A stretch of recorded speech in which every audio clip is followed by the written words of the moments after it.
for sure that Sumin did it on purpose. She liked to torment her that way, and I'm like,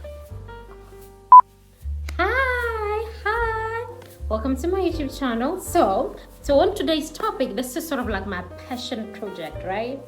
So I watch Korean dramas, right? I watch Korean dramas, and I want to do this like school of life thing, from watching dramas. As you can see, I have a tie on and a shirt. I look adorable.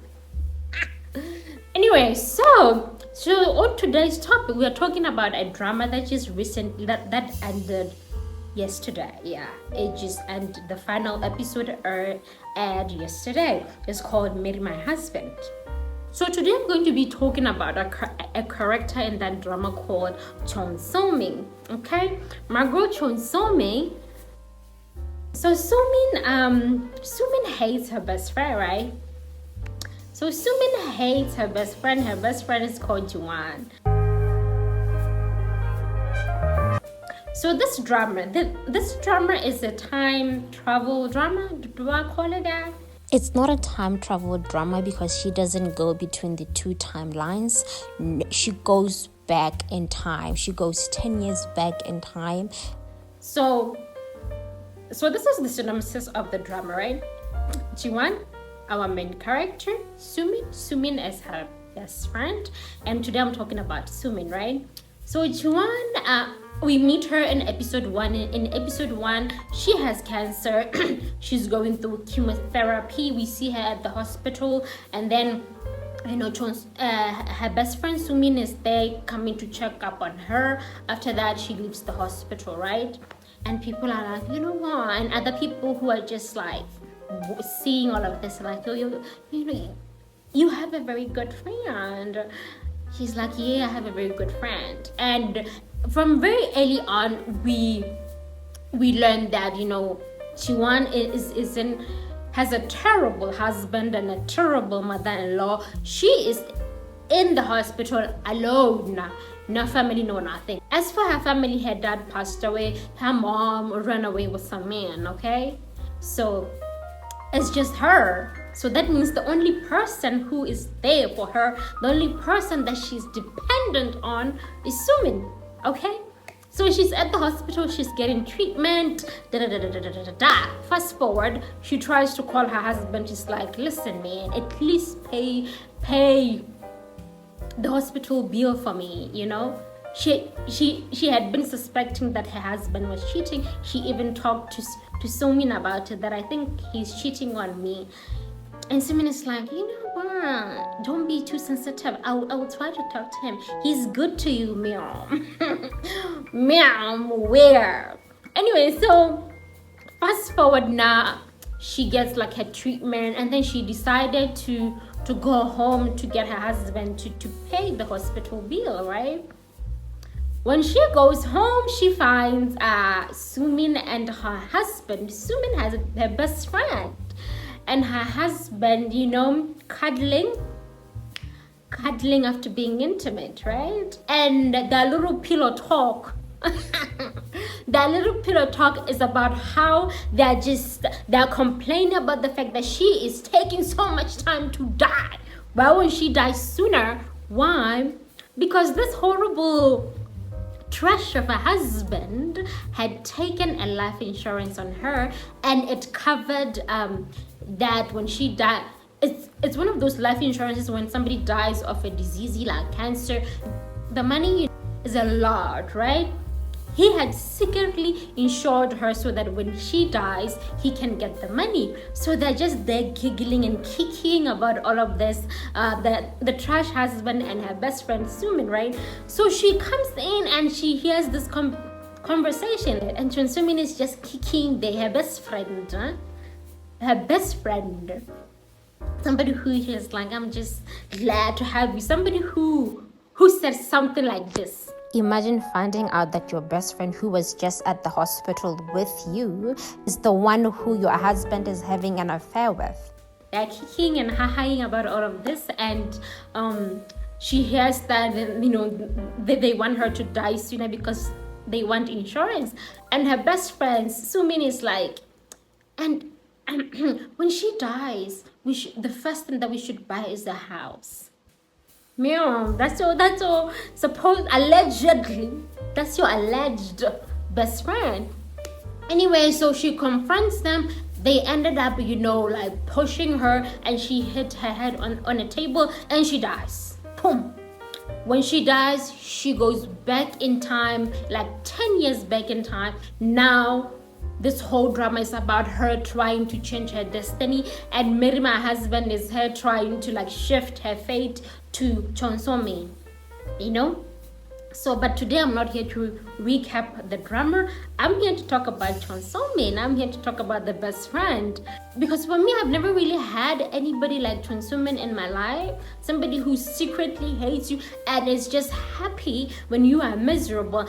But they're still nice and kind to you. If you don't like look into it and question their actions, you see them as this angelic and nice and kind person, right? I've never really had people like that around me unless they hit it so well. I've always had people who, expressed their dislike for me and never like stayed around me even though they hated me. So I'm always puzzled when I see people do this, right? When you hate somebody and you stick around them because you want to destroy them. And when you are sticking around them, you also have to make sure that they don't catch on the fact that you hate them. So this is School of Life featuring Sumin from Marry My Husband. I really hate the fact that I keep calling her Sumin. It's Sumin. Sumin. But I keep doing this for the next, until the end of this video. So forgive me. Bye. So let's get into it, right? The best friend who secretly hates you. So let's get into it. So one of the things that I've seen is that Sumin was different. You know how? Because these type of characters usually they would sort of like put an act in front of other people, but expose this horrible side of them only to you. And when you try to tell people that this person is horrible, she did this, people will be like, oh my God, why are you defaming somebody like that? She's an angel. No, our girl Sumin,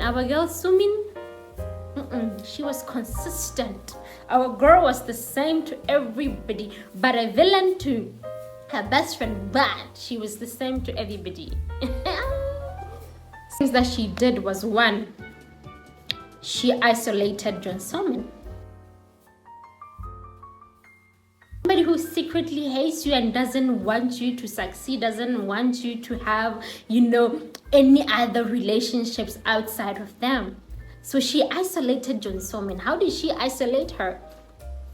She would constantly be with her. They met when they were 14. When they were still in school. They met when they were 14.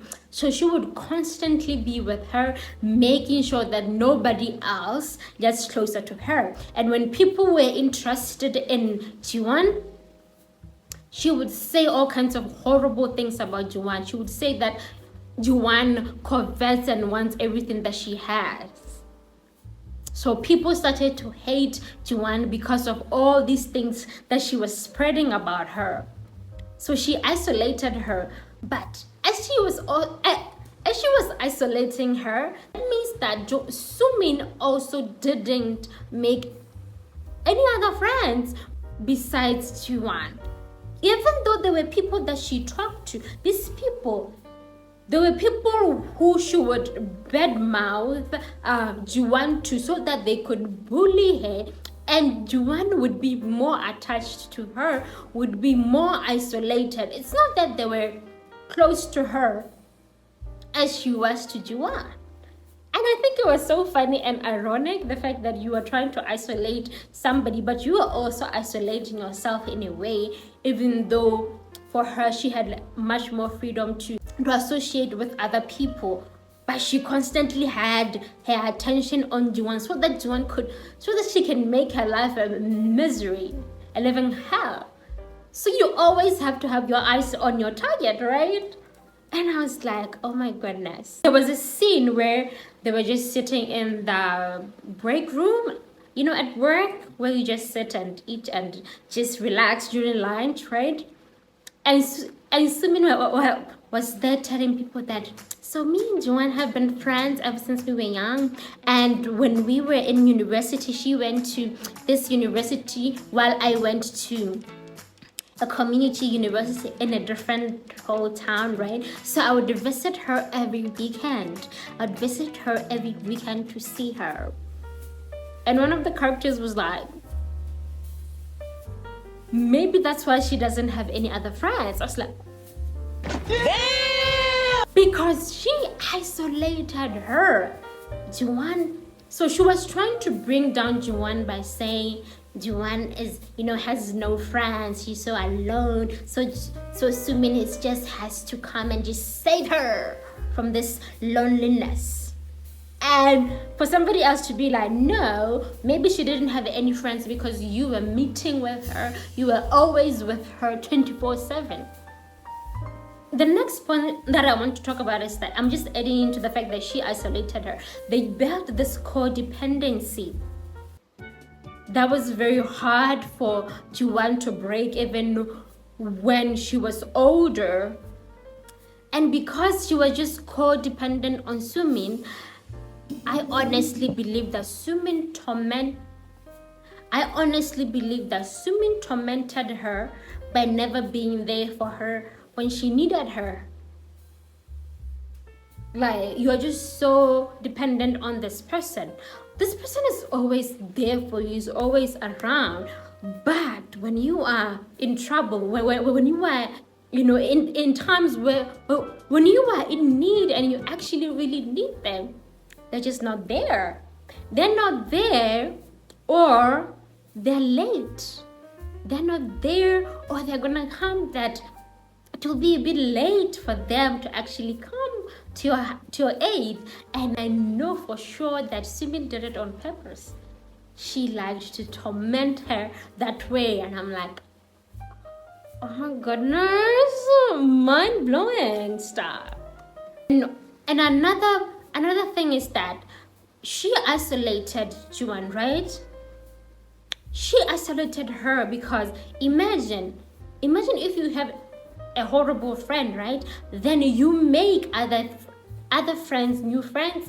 They will be able to point out that there is something weird about your friend. The way that she treats you is not right. Or you personally, you'll be able to compare that. You'll be able to compare and see that there is something wrong about this situation. There is something wrong about this. So I think she isolated her and hated her, seeing her make any new friends or talking to anybody else, because she was afraid that she would lose her target, you know. And one thing that I noticed is that Jun Sumin knew how to pick her targets. Yes, she knew how to pick her target. Like, her number one target, her obsession was Juan, right? And then there would be people who would be infatuated with her. She would use them anyhow that she wanted. But if she noticed that you don't like her, like if she caught it immediately that you don't like her, she will never like bother you. She will leave you. She will avoid you. She didn't want any other person to be close to Juan, because she would lose her target. You know, her target might be freed from all this mental torture that she's been put through and from the codependency thing that they have going on. So the thing about Sumin is, another point is, the thing about Sumin is she wanted everything Juan had. Like, it started when they were younger. They were 14. She decided at that moment, I don't want to spoil it, but when they were 14, she decided that, you know what? She felt like everything, Juan had all these good things happening to her. Why were they happening to her? She was like, I'm going to get them. I'm going to destroy and take everything away from you. And for those who watched the drama, you know that these people are in the same boat. they could have, Sumin could have decided just to, rise above all of this nonsense that they were in because of their parents, okay? But Sumin decided, you know what, I'm going to take and destroy everything that you have. I'm going to take it away from you. And that really fueled the obsession. That was the main reason for obsessing over Juan. She decided, I'm going to take everything that you have. And that everything includes what? Boyfriend, husbands, whatever. And when we looked at the drama, because it is told from like a flashback point of view, there are times where you have like flashbacks, right? We noticed that, as I said at the beginning, that she was sleeping with Juan's husband. We noticed along the way that she has always been after her boyfriends. She has always been after her boyfriend. Every time Juan gets a boyfriend, she would seduce him each and every single time. And at some point, Juan noticed, because there was a scene where she was like, my boyfriend these days always smells like Sumin. And she was like, but Sumin is pretty, Sumin is cute, so I understand why men like her. And I'm like, this is one of the reasons why Sumin can get away with everything that she does to Juan, right? Because Juan also had self-esteem issues. And Sumin was able to just capitalize on that, right? So Sumin wanted everything that Juan had. I remember there was this moment where she even just wanted the coffee that Juan had. A coffee that she could go get herself. And I'm like, this really does show that, Juan just allowed her just to have it all. She would just always give in and just give her everything. That was also one of the main reasons why Sumin had gotten away with everything that she did to her, because Juan would just let her have all of these things. And we can see how, like, in the past, in that first life, should I say first life, before she died, right? Juan recommended Sumin at her company, and Sumin got hired as a contract employee. But Sumin was telling everybody that it was the opposite. She was telling everybody that she was the one who recommended Juan. But that is a case for another day.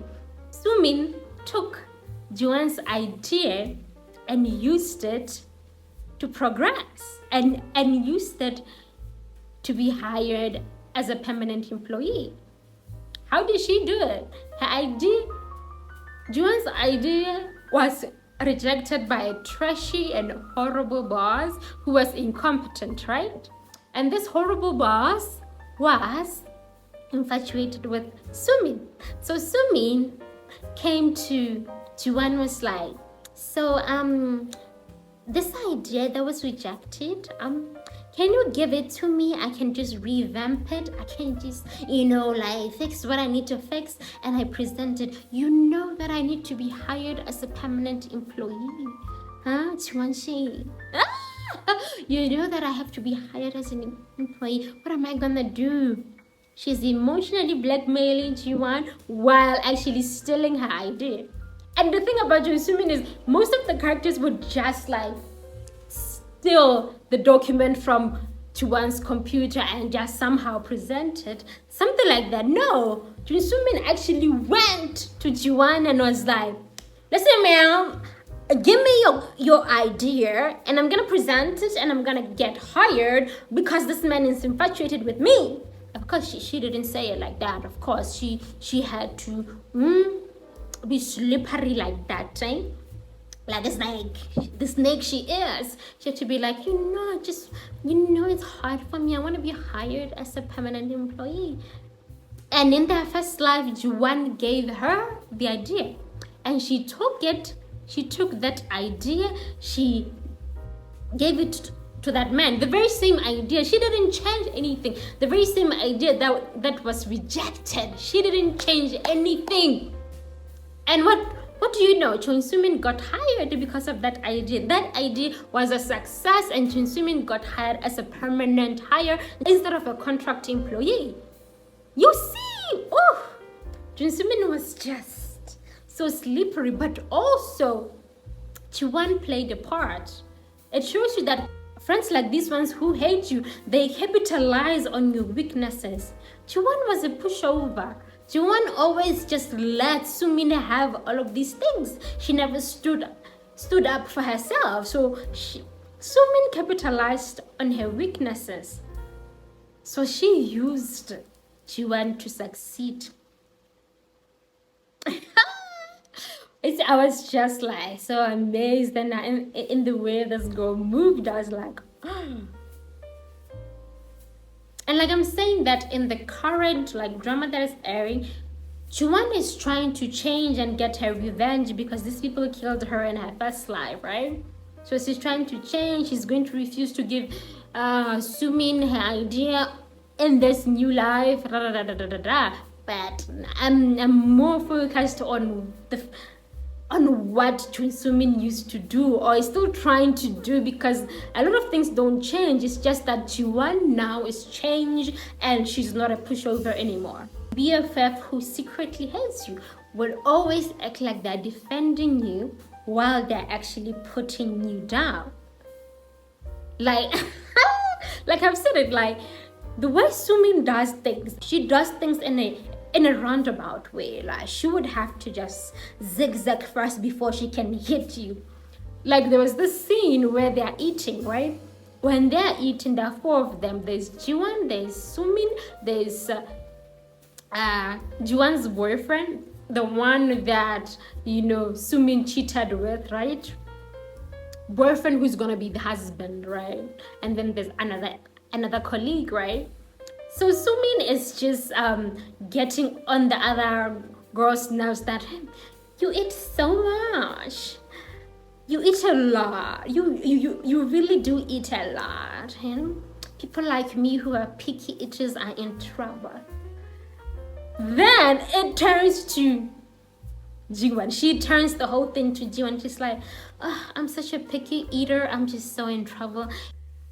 Then it turns to Jiwon. She turns the whole thing to Jiwon. She's like, oh, I'm such a picky eater. I'm just so in trouble. If only I could eat as well as Jiwon. And this scene comes in. You see how she just... And then the trashy boyfriend is like, yeah, you eat like a man, yada yada yada yada yada. See, now she acts like she's defending Jiwon by saying, stop saying that. You're supposed to love her no matter what she is, no matter what she does. It's like, even if she eats like a man, you're just supposed to love her anyway. Love her above all her flaws that I don't have. I'm like, oh my goodness, this girl. Sumin, why are you like this? It's just, oh, maybe I'm not properly just relaying these things, like showing you, explaining these things properly, but the little things that Sumin would say and do, they would just they all had the same purpose. Like, you have to understand that they all had the same purpose, to destroy Jiwon. She wanted to destroy Jiwon's confidence and self-esteem, and also take everything that Jiwon has. So this has to always be at the back of your mind, for that everything that Sumin does is to destroy Jiwon. You know how I said Sumin spread lies about her best friend Jiwon when they were younger, when they were in school, right? The bullying was not justified anyway, right? They shouldn't have done that in the first place. But anyway, it led to people bullying her because they said Sumin was just too nice. So they were sort of like, kind of like defending Sumin in a way, right? So there was a time where And when they were bullying her, Sumin would act like she was saving her. I've always said, remember that I said she would always act like she's saving Juan, but she would either be late or she would just let it happen and then come in trying to defend and save Juan, right? That's what she did. Like, there was a scene where, the bullies are throwing things at Juan. But you know what's funny? Our girl Sumin was there, but we still don't see her, right? They're just throwing these things at her. We don't see her. After the milk has actually been poured on Juan, she stands up. She's like, stop it. Stop it. Hajima. But the deed has already been done. Like I said, the hero who is always 5 minutes, 20 minutes, an hour late. Like, imagine a superhero, yeah? A superhero is supposed to come and save you. And she's like, you know what? I'm gonna wait until there's a crowd that can see me saving you. And you're like, but what if I get injured while you're still waiting for me? Please save me. Like, nah. You're like, the ceiling is falling on my legs. Please save me. And I'm like, wait, I still need the crowd so that I can save you at the right time, right? It's like, even if I lose my legs, even if you lose your legs, I'm still gonna save your life, right? So you imagine a hero who would always have to wait until you are like destroyed. So even if you get injured, you get crushed by things, as long as you don't die, they would have no problem. There's a problem with that. There is a problem about that. Stop it. Get some help. Sumin would act like she's helping, but she was not really helping. She was just watching everything. I remember when all of these lies were exposed. Do you think she apologized? No. The people who bullied Juan confronted her, were like, you are the reason why we were so mean to Juan. You are the reason why we bullied her, because we thought she was coveting everything that you have. We thought she was doing all of these things to you, but you are the one who was doing them to her. You were lying. She never admitted it. She never apologized to Juan about all of that, all the lies that she spread. No, my girl Sumin, did she apologize? No. I was like, oh my goodness. Someone can be like this? The BFF who hates you will always make sure to humiliate you. Humiliation is the way to torment somebody. And the way, like I said, Sumin is not one to just straightforward do or say. She would have to just zigzag like that first. You know how she has always accused her friend Juan of, wanting her things, wanting her life, coveting her life. You know what she did? They had a school reunion, right, coming up. She bought some earrings, right? You know when you go and buy some knockoffs of some expensive earrings, right? She bought 2 of them. She bought one for herself, one for her best friend Juan. And she was like, wear them when we meet for dinner later, for food later. She didn't even tell Juan that they were going to the reunion. I feel like Juan was not invited to the reunion because people still believed the lies that Sumin told, right? So Sumin invited Juan to the reunion by not telling her that they are going to reunion, right? By just saying, meet me at this restaurant, right? And normally Juan would just come wearing sweatpants, right? Sweatpants and some glasses, right? And then imagine wearing all of that and wearing some knockoff earrings. It's like, come to this restaurant. In their first life, when Juan got there, she found all of their former classmates, and they just like, pa, pa. They went hard on her, even saying, look at you, even trying. So to this day, you are still copying Sumin. Look at you wearing the earrings that she is wearing. But in this like new life, she comes in, wearing something. She comes in prepared, looking beautiful, and she also bought the real deal, the real brand, earrings instead of the knockoff, instead of the fake ones. So in this new life, Sumin is the one who gets humiliated. But in their first life, the best friend got humiliated. Everybody was like, you're trying to copy it. She did not even correct people and say, no, I bought her these earrings so that we can match because we are best friends. No, she was just like, can I get? So imagine, she wanted Juan to be humiliated. She would always do these things, to small little things, to just destroy her best friend's self-confidence and self-esteem, and make people sort of like turn on her and say, oh, you are trying so hard to be like Sumin. Look at you, even buying the same earrings as she had. She didn't.